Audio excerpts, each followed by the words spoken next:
Right, everyone, let's make a start. Over the past few sessions, we've been considering the reasons why some world languages are in decline.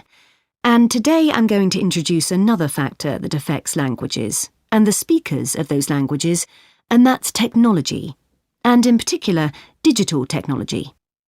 In order to illustrate its effect, I'm going to focus on the Icelandic language, which is spoken by around 321,000 people, most of whom live in Iceland, an island in the North Atlantic Ocean. The problem for this language is not the number of speakers, even though this number is small, nor is it about losing words to other languages, such as English. In fact, the vocabulary of Icelandic is continually increasing, because when speakers need a new word for something, they tend to create one, rather than borrowing from another language. All this makes Icelandic quite a special language. It's changed very little in the past millennium, yet it can handle 21st century concepts related to the use of computers and digital technology. Take, for example, the word for web browser. This is vafri in Icelandic, which comes from the verb to wander. I can't think of a more appropriate term because that's exactly what you do mentally when you browse the internet. Then there's an Icelandic word for podcast, which is too hard to pronounce, and so on. Icelandic, then, is alive and growing, but, and it's a big but, young Icelanders spend a great deal of time in the digital world, and this world is predominantly English. Think about smartphones. They didn't even exist until comparatively recently, but today young people use them all the time to read books, watch TV or films, play games, listen to music and so on. Obviously, this is a good thing in many respects because it promotes their bilingual skills. But the extent of the influence of English in the virtual world is staggering, and it's all happening really fast. For their parents and grandparents, the change is less concerning because they already have their native speaker skills in Icelandic. But for young speakers, well, the outcome is a little troubling. For example, teachers have found that playground conversations in Icelandic secondary schools can be conducted entirely in English, while teachers of much younger children have reported situations where their classes find it easier to say what is in a picture using English rather than Icelandic. The very real and worrying consequence of all this is that the young generation in Iceland is at risk of losing its mother tongue.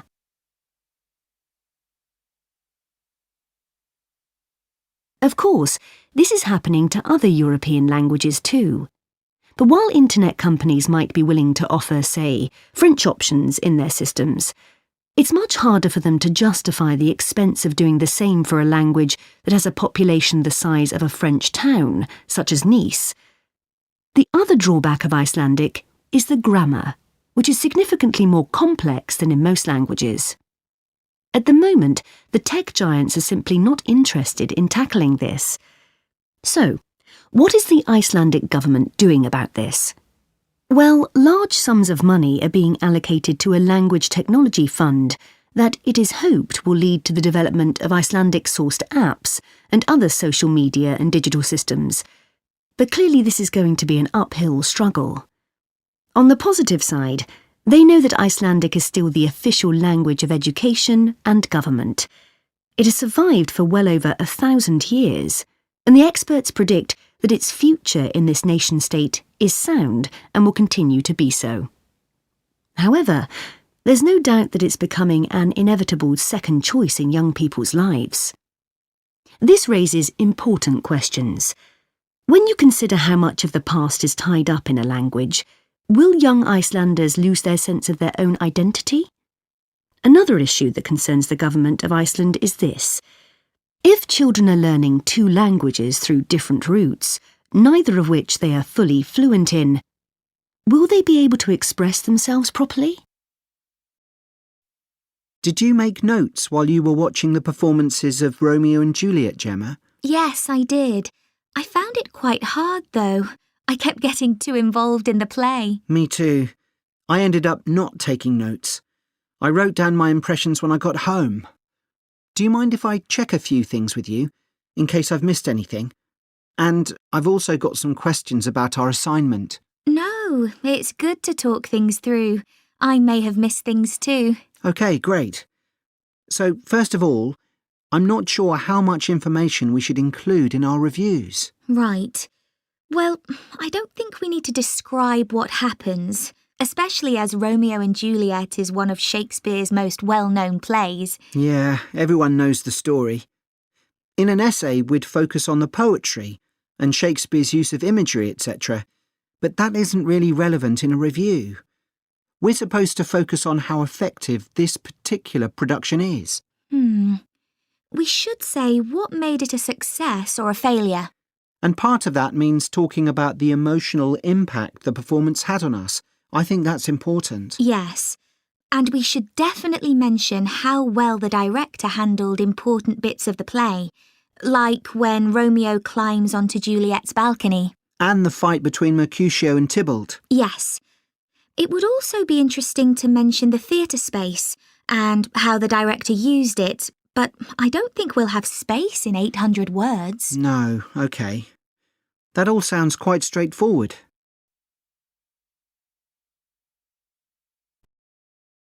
So, what about the Emporium Theatre's production of the play? I thought some things worked really well, but there were some problems too. Yeah. What about the set, for example? I think it was visually really stunning. I'd say that was probably the most memorable thing about this production. You're right. The set design was really amazing. But actually, I have seen similar ideas used in other productions. What about the lighting? Some of the scenes were so dimly lit it was quite hard to see. I didn't dislike it. It helped to change the mood of the quieter scenes. That's a good point. What did you think of the costumes? I was a bit surprised by the contemporary dress, I must say. Yeah, I think it worked well, but I'd assumed it would be more conventional. Me too. I liked the music at the beginning, and I thought the musicians were brilliant, but I thought they were wasted because the music didn't have much impact in Acts 2 and 3. Yes, that was a shame. One problem with this production was that the actors didn't deliver the lines that well. They were speaking too fast. It was a problem, I agree. But I thought it was because they weren't speaking loudly enough, especially at key points in the play. I actually didn't have a problem with that. It's been an interesting experience watching different versions of Romeo and Juliet, hasn't it? Definitely. It's made me realise how relevant the play still is. Right. I mean, a lot's changed since Shakespeare's time, but in many ways, nothing's changed. There are always disagreements and tension between teenagers and their parents. Yes, that's something all young people can relate to, more than the violence and the extreme emotions in the play. How did you find watching it in translation? Really interesting. I expected to find it more challenging, but I could follow the story pretty well. I stopped worrying about not being able to understand all the words and focused on the actors' expressions. The ending's pretty powerful. Yes, that somehow intensified the emotion for me. Did you know Shakespeare's been translated into more languages than any other writer? What's the reason for his international appeal, do you think? I was reading that it's because his plays are about basic themes that people everywhere are familiar with. Yeah, and they can also be understood on different levels. The characters have such depth. Right. Which allows directors to experiment and find new angles. That's really important because... Good morning, and welcome to Oniton Hall, one of the largest estates in the area. My name's Nick, and I'm one of the guides. I'll give you a brief introduction to the estate while you're sitting down, and then we'll walk round. The estate consists of the house, gardens, parkland, and farm, and it dates back to the 14th century. The original house was replaced in the late 17th century, and of course it has had a large number of owners. Almost all of them have left their mark, generally by adding new rooms, like the ballroom and conservatory, or by demolishing others. The farm looks much as it's always done, although the current owner has done a great deal of work to the flower beds. In the 17th century, the estate was owned by a very wealthy man called Sir Edward Downes. His intention was to escape from the world of politics after years as an active politician, and to build a new house worthy of his big collection of books, paintings and sculptures. He broke off contact with his former political allies and hosted meetings of creative and literary people, like painters and poets. Unusually for his time, he didn't care whether his guests were rich or poor, as long as they had talent. Big houses like Oniton had dozens of servants until the 1920s or 30s, and we've tried to show what their working lives were like. Photographs, of course, don't give much of an idea, so instead, as you go round the house, you'll see volunteers dressed up as 19th century servants going about their work. They'll explain what they're doing and tell you their recipes or what tools they're using. We've just introduced this feature to replace the audio guide we used to have available. I see there are a number of children here with you today. Well, we have several activities specially for children, like dressing up in the sorts of clothes that children wore in the past. And as it's a fine day, some of you will probably want to play in the adventure playground. Our latest addition is child-sized tractors that you can drive around the grounds. We'll also be going into the farm that's part of the estate, where there's plenty to do. Most of the buildings date from the 18th century, so you can really step back into an agricultural past. Until recently, the dairy was where milk from the cows was turned into cheese. It's now the place to go for lunch, or afternoon tea, or just a cup of coffee and a slice of homemade cake. The big stone building that dominates the farm is the large barn, and in here is our collection of agricultural tools. These were used in the past to plough the earth, sow seeds, make gates, and much more. There's a small barn, also made of stone, where you can groom the donkeys and horses to keep their coats clean. They really seem to enjoy having it done, and children love grooming them. The horses no longer live in the stables, which instead is the place to go to buy gifts, books, our own jams and pickles, and clothes and blankets made of wool from our sheep. Outside the shed, which is the only brick building, you can climb into a horse-drawn carriage for a lovely, relaxing tour of the park and farm. The carriages are well over 100 years old. And finally, the parkland, which was laid out in the 18th century with a lake and trees that are now well established. You'll see types of cattle and sheep that are hardly ever found on farms these days. We're helping to preserve them, to stop their numbers falling further. OK, well, if you'd like to come with me, we will... Hello, Jane Fairbanks speaking. Oh, good morning. My name's Frank Pritchard. I've just retired and moved to Southo. I'd like to become a volunteer, and I gather you coordinate voluntary work in the village? That's right. What sort of thing could I do? Well, we need help with the village library. We borrow books from the town library, and individuals also donate them. So one thing you could do is get involved in collecting them, if you've got a car, that is. Yes, that's no problem. The times are pretty flexible, so we can arrange it to suit you. Oh, another thing is the records that we keep of the books we're given, and those we borrow and need to return to the town library. It would be very useful to have another person to help keep them up to date. Right. I'm used to working on a computer. I presume they're computerized? Oh, yes. Is the library purpose-built?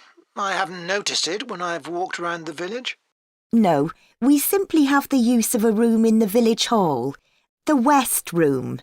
It's on the left as you go in. Oh, I must go and have a look inside the hall. Yes, it's a nice building. Do you run a lunch club in the village for elderly people? I know a lot of places do. Yes, we have a very successful club. I could help with transport, if that's of any use. Oh, definitely. People come to the club from neighbouring villages, and we're always in need of more drivers. And does the club have groups that focus on a particular hobby too? I could get involved in one or two, particularly if there are any art groups. Excellent. I'll find out where we need help and get back to you. Fine. What about help for individual residents? Do you arrange that at all? Yes, we do it as a one-off. Oh, in fact, there's Mrs. Carroll. She needs a lift to the hospital next week, and we're struggling to find someone. When's her appointment? On Tuesday. It would take the whole morning. I could do that. Oh, that would be great. Thank you. And also next week, we're arranging to have some work done to Mr. Salisbury's house before he moves, as he isn't healthy enough to do it himself. We've got some people to decorate his kitchen, but if you could do some weeding in his garden, that would be wonderful. OK, I'd enjoy that. And presumably the day and time are flexible? Oh, yes. Just say when would suit you best, and we'll let Mr. Salisbury know. Good. The volunteers group also organises monthly social events, which is a great way to meet other people, of course. Uh-huh. So next month, on the 19th of October, we're holding a quiz. A couple of residents are great at planning unusual ones, and we always fill the village hall. That sounds like fun. Can I do anything to help? Well, because of the number of people, we need plenty of refreshments for halfway through. So if you could provide any, we'd be grateful. I'm sure I could. I'll think about what to make and let you know. Thank you. Then on November the 18th, we're holding a dance, also in the village hall. We've booked a band that specialises in music of the 1930s. They've been before, and we've had a lot of requests to bring them back. I'm not really a dancer, but I'd like to do something to help. Well, we sell tickets in advance, and having an extra person to check them at the door as people arrive would be good. It can be quite a bottleneck if everyone arrives at once. OK, I'm happy with that. We're also arranging a New Year's Eve party. We're expecting that to be a really big event. So instead of the village hall, it'll be held in the Mountfort Hotel. The... Mountfort. MOUNTFORT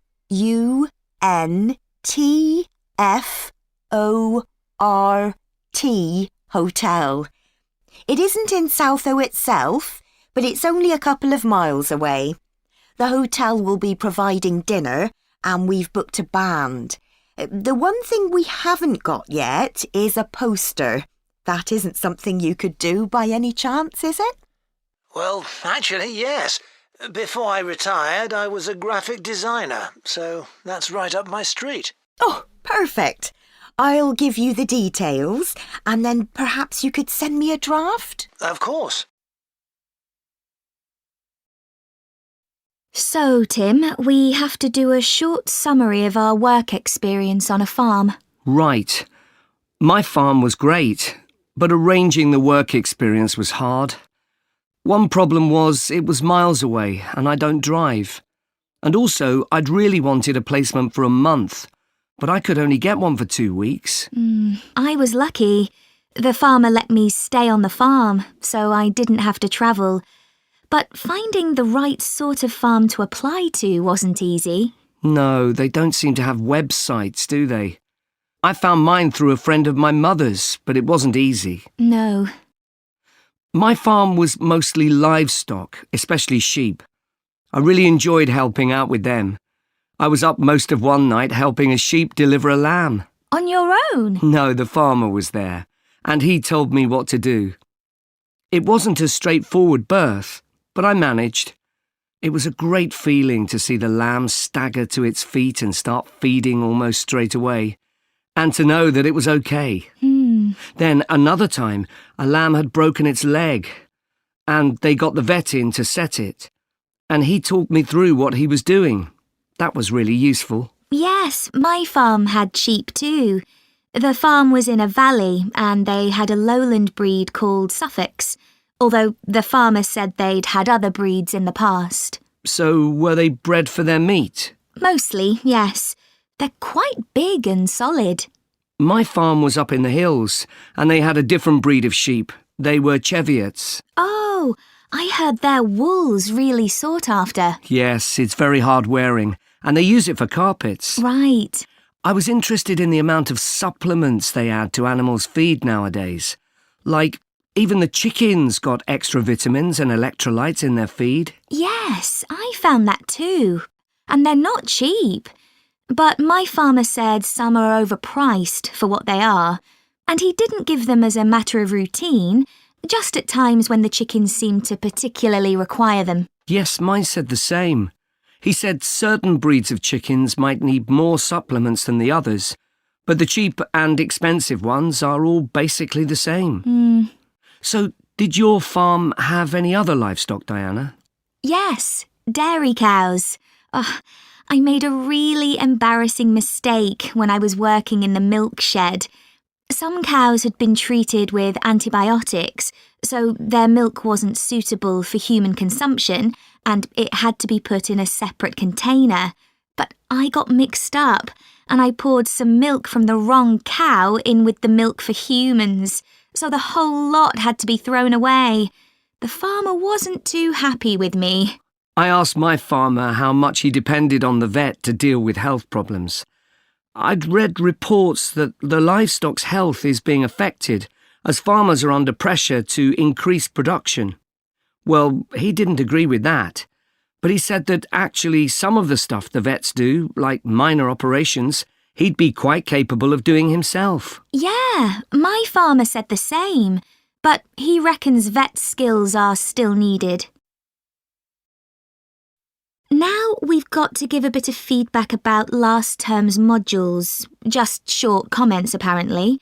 Shall we do that now? OK, so medical terminology. Well, my heart sank when I saw that, especially right at the beginning of the course, and I did struggle with it. I thought it'd be hard, but actually I found it all quite straightforward. What did you think about diet and nutrition? OK, I suppose. Do you remember what they told us about pet food and the fact that there's such limited checking into whether or not it's contaminated? I mean, in comparison with the checks on food for humans, I thought that was terrible. I think the module that really impressed me was the animal disease one, when we looked at domesticated animals in different parts of the world, like camels and water buffalo and alpaca. The economies of so many countries depend on these, but scientists don't know much about the diseases that affect them. Yes. I thought they'd know a lot about ways of controlling and eradicating those diseases, but that's not the case at all. I loved the wildlife medication unit. Things like helping birds that have been caught in oil spills. That's something I hadn't thought about before. Yeah, I thought I might write my dissertation on something connected with that. Right. So, actually, I was thinking something along the... Labyrinths have existed for well over 4,000 years. Labyrinths and labyrinthine symbols have been found in regions as diverse as modern-day Turkey, Ireland, Greece, and India. There are various designs of labyrinth, but what they all have in common is a winding spiral path which leads to a central area. There is one starting point at the entrance, and the goal is to reach the central area. Finding your way through a labyrinth involves many twists and turns, but it's not possible to get lost, as there is only one single path. In modern times, the word labyrinth has taken on a different meaning and is often used as a synonym for a maze. A maze is quite different, as it is a kind of puzzle with an intricate network of paths. Mazes became fashionable in the 15th and 16th centuries in Europe and can still be found in the gardens of great houses and palaces. The paths are usually surrounded by thick, high hedges so that it's not possible to see over them. Entering a maze usually involves getting lost a few times before using logic to work out the pattern and find your way to the centre and then out again. There are lots of dead ends and paths which lead you back to where you started. The word maze is believed to come from a Scandinavian word for a state of confusion. This is where the word amazing comes from. Labyrinths, on the other hand, have a very different function. Although people now often refer to things they find complicated as labyrinths, this is not how they were seen in the past. The winding spiral of the labyrinth has been used for centuries as a metaphor for life's journey. It served as a spiritual reminder that there is purpose and meaning to our lives, and helped to give people a sense of direction. Labyrinths are thought to encourage a feeling of calm, and have been used as a meditation and prayer tool in many cultures over many centuries. The earliest examples of the labyrinth spiral pattern have been found carved into stone, from Sardinia to Scandinavia, from Arizona to India to Africa. In Europe, these spiral carvings date from the late Bronze Age. The Native American Pima tribe wove baskets with a circular labyrinth design that depicted their own cosmology. In ancient Greece, the labyrinth spiral was used on coins around 4,000 years ago. Labyrinths made of mosaics were commonly found in bathhouses, villas, and tombs throughout the Roman Empire. In northern Europe, there were actual physical labyrinths designed for walking on. These were cut into the turf or grass, usually in a circular pattern. The origin of these walking labyrinths remains unclear, but they were probably used for fertility rites, which may date back thousands of years. 11 examples of turf labyrinths survive today, including the largest one at Saffron Walden, England, which used to have a large tree in the middle of it.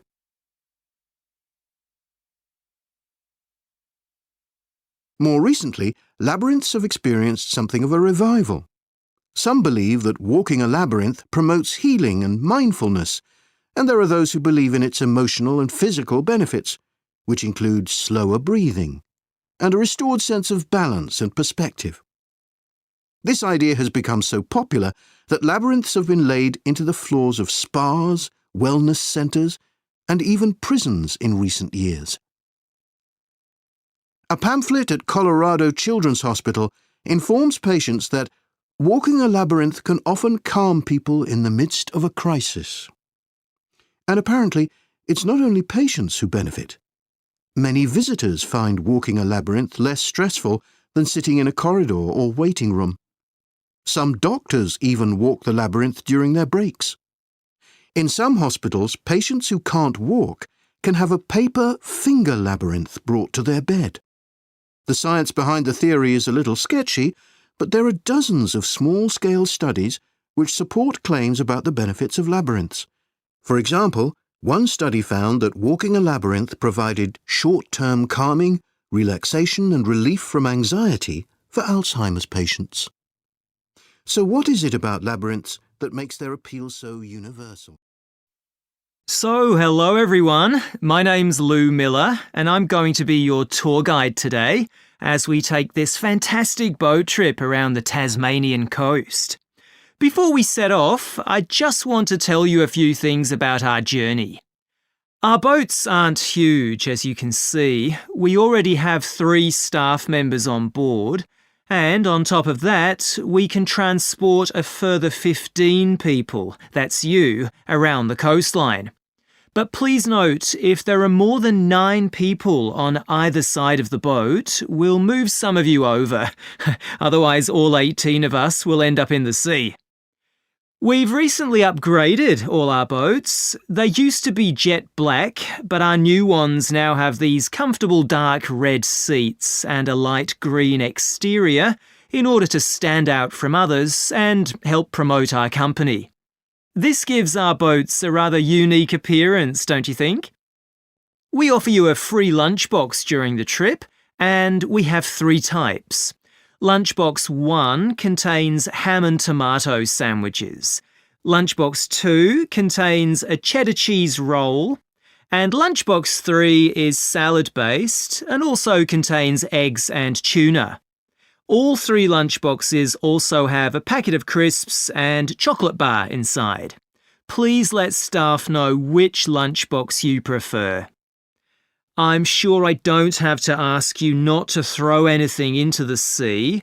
We don't have any bins to put litter in, but Jess, myself or Ray, our other guide, will collect it from you after lunch and put it all in a large plastic sack. The engine on the boat makes quite a lot of noise, so before we head off, let me tell you a few things about what you're going to see. This area is famous for its ancient lighthouse, which you'll see from the boat as we turn past the first little island. It was built in 1838 to protect sailors, as a number of shipwrecks had led to significant loss of life. The construction itself was complicated, as some of the original drawings kept by the local council show. It sits right on top of the cliffs in a very isolated spot. In the 19th century, there were many jobs there, such as polishing the brass lamps, chopping firewood, and cleaning windows that kept lighthouse keepers busy. These workers were mainly prison convicts until the middle of that century, when ordinary families willing to live in such circumstances took over. Some of you have asked me what creatures we can expect to see. I know everyone loves the penguins, but they're very shy and unfortunately tend to hide from passing boats. But you might see birds in the distance, such as sea eagles, flying around the cliff edges where they nest. When we get to the rocky area inhabited by fur seals, we'll stop and watch them swimming around the coast. They're inquisitive creatures, so don't be surprised if one pops up right in front of you. Their predators, orca whales, hunt along the coastline too, but spotting one of these is rare. Dolphins, on the other hand, can sometimes approach on their own or in groups as they ride the waves beside us. Lastly, I want to mention the caves. Tasmania is famous for its caves, and the ones we'll pass by are so amazing that people are lost for words when they see them. They can only be approached by sea, but if you feel that you want to see more than we're able to show you, then you can take a kayak into the area on another day, and one of our staff will give you more information on that. What we'll do is to go through a narrow channel past some incredible rock formations, and from there we'll be able to see the openings to the caves, and at that point we'll talk to you about what lies beyond. Hello? Oh, hello. My name's Jan. Are you the right person to talk to about the Buckworth Conservation Group? Yes, I'm Peter. I'm the secretary. Good. I've just moved to this area and I'm interested in getting involved. I was in a similar group where I used to live. Could you tell me something about your activities, please? Of course. Well, we have a mixture of regular activities and special events. One of the regular ones is trying to keep the beach free of litter. A few of us spend a couple of hours a month on it, and it's awful how much there is to clear. I wish people would be more responsible and take it home with them. I totally agree. I'd be happy to help with that. Is it okay to take dogs? I'm afraid not, as they're banned from the beach itself. You can take them along the cliffs, though, and children are welcome. Right. We also manage a nature reserve, and there's a lot to do there all year round. For example, because it's a popular place to visit, we spend a lot of time looking after the paths and making sure they're in good condition for walking. I could certainly help with that. Good. And we have a programme of creating new habitats there. We've just finished making and installing nesting boxes for birds to use, and next we're going to work on encouraging insects. They're important for the biodiversity of the reserve. They certainly are.